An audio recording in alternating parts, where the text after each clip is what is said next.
Speaker, after the Prime Minister failed to negotiate a win with Trump, Canada's auto industry has been hit yet again. Devastating news from this morning where over 1,200 highly skilled auto workers at the Carney Ingersoll plant are being laid off by GM indefinitely. This adds to the 2,200 job losses in Oshawa and the 3,000 announced in Brampton. The Liberals have sold out our auto workers. So will the Prime Minister finally admit that he's lost control of the wheel and is driving our auto sector off the cliff? Yeah! Way to go! L'honorable ministre de l'Industrie. The Honourable Minister for Industry. My colleague comes from the region, and I look forward to working with him to finding solutions. Obviously, we will fight for these jobs. Not only will we do that, but this morning we were already on the phone with the company to be in solution mode. We were with the GM CEO, with the Unifor Labour, and also with Doug Ford and Vic Fideli. Our goal is to bring back a new model to Ingersoll, and we're on it. Thank you. The honourable member for Oxford.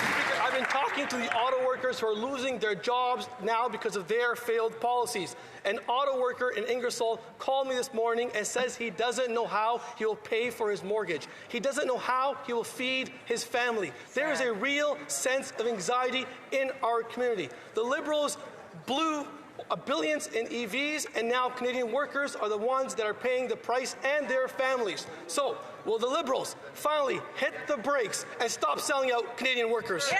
Way to go! L'honorable ministre de l'Industrie. Mr. Speaker, my colleague is right in saying that there's real anxiety right there, and I agree, because I've been in contact with workers and I feel it as well. So our goal is to make sure that we are able to bring back jobs to Ingersoll, to work with the company, to work with the government of Ontario, to work with the labour unions. But meanwhile, we'll make sure that we continue to engage with the United States, because at the end of the day, we know that this is because of the unjustified tariff by the President against the auto sector. Thank you. The honourable member for Regina Capel. Mr. Speaker, this news out of GM today is another devastating blow for auto workers. It comes less than a week after Stellantis announced 3,000 layoffs as they move production from Canada into the U.S. The Prime Minister looked Canadians in the eye and promised that in exchange for their votes, he would prevent auto sector jobs from happening. Well, they're happening. If the government included a Canadian-wide job protection plan in their $15 billion deal to Stellantis, they can simply invoke that clause. The minister who signed the contract should be able to answer this question.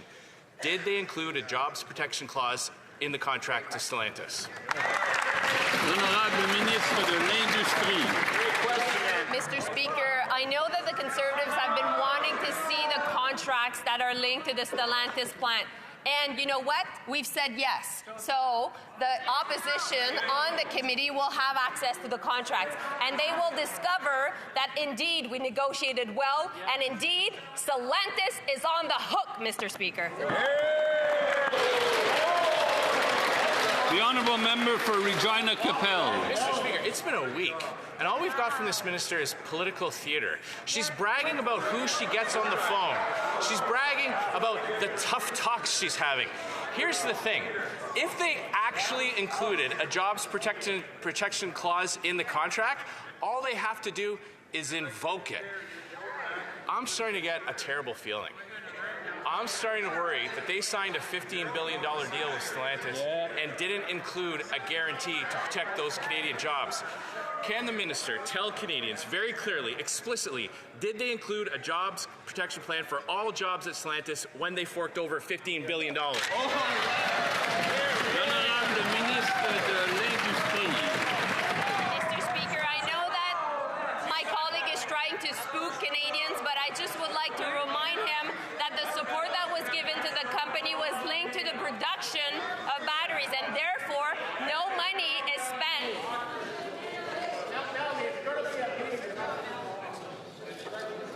Yeah, start from the top, please. I know my colleague's trying to spook Canadians right now, but I think what is really, really important to remember is that any support from the government was linked to the production of batteries. And in that sense, our support is linked from the moment that the production is happening. The production has not necessarily happened yet.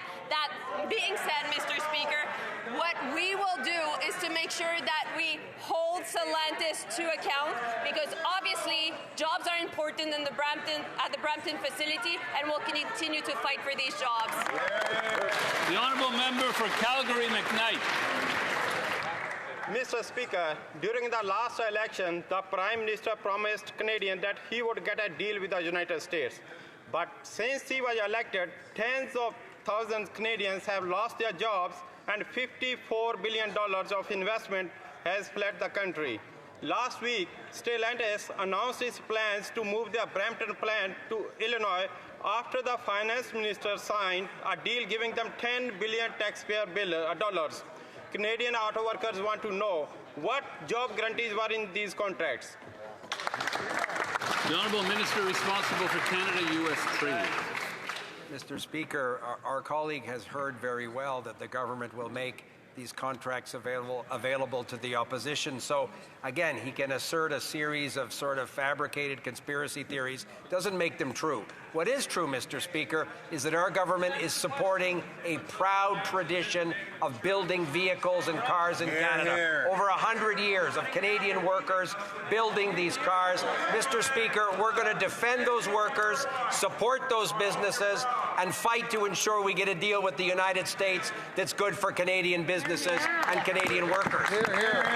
L'honorable député. The honourable member for Louis Saint Laurent, Akiawenrak.